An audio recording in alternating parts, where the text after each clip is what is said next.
Metal presence কৃষি সংবাদ সুজলা সুফলা।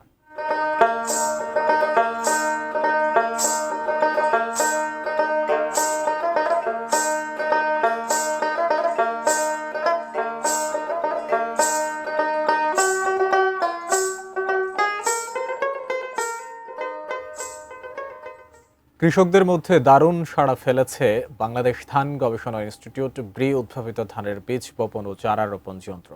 খামার যান্ত্রিকরণ বিভাগের কর্মকর্তারা বলছেন, সরকারের নীতি সহায়তা পেলে দেশীয় প্রযুক্তির এই যন্ত্রের সম্প্রসারণে খরচ কমে আসবে 3 ভাগের 1 ভাগে। রবিউল ইসলামের তোলা ছবিতে বিস্তারিত মনির ইসলাম মিন্টুর রিপোর্ট। 1 মিনিটেই বের হয়ে যাচ্ছে 30টি ট্রে, যা দিয়ে 1 বিঘা জমিতে ধান লাগানো সম্ভব।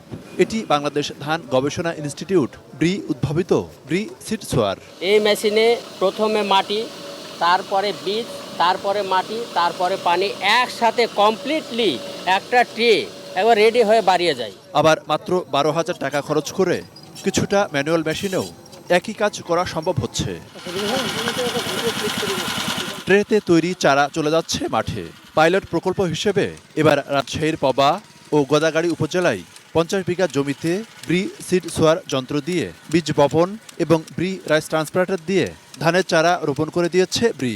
লাগানো খুব ভালো হচ্ছে, লাইন হচ্ছে, সব দিক দিয়ে ভালোই হচ্ছে। এখন আগের যুগে পড়ে থাকলে আর হবে না, এখন সব কিছু উন্নতি করে সব কিছু করতে হবে। এটা তেমন কোনো জটিল কোনো কাজ না, খুবই ইজি মেশিন, এবং মেশিন দিয়ে ধান রোপণ করতে আপনার ঘন্টায় প্রায় 2 বিঘা জমি রোপণ করা যায়। যান্ত্রিক পদ্ধতিতে ধান চাষাবাদের লক্ষ্যে খামার গবেষণা কার্যক্রম বৃদ্ধিকরণ প্রকল্পের আওতায় এ 2টি মেশিন ছাড়াও ব্রি দানাদার ইউরিয়া সার প্রয়োগ যন্ত্রসহ 10টি বিভিন্ন ধরনের কৃষি যন্ত্র উদ্ভাবন ও কৃষক পর্যায়ে সম্প্রসারণের কাজ চলছে। বাংলাদেশে এখন অনেকগুলো ইম্পোর্টেড আমদানিকৃত মেশিন চলতেছে, তাহলে আমাদের এটা বিশেষত্ব কি হবে?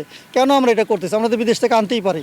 আমাদের যেটা উদ্দেশ্য হলো যে আমরা দেশে তৈরি করব, যাতে সস্তায় হবে এবং দেশের মানুষের কর্মসংস্থান হবে, আমদানি যে নির্ভরতা কমবে, বৈদেশিক মুদ্রার সাশ্রয় হবে। সরকার নীতি সহায়তা পেলে এবং ব্যাপকভাবে এই মেশিন যদি দেশে অ্যাসেম্বলি করা যায়, অবশ্যই কৃষকরা আরও অনেক কম দামে এই মেশিন পাবে এবং ধান উৎপাদনের ক্ষেত্রে বড় ধরনের একটা বিপ্লব ঘটবে এবং খরচ অনেক কম হবে। মনিরুল ইসলাম মিন্টু, 18 নিউজ, গোদাগাড়ী, রাজশাহী।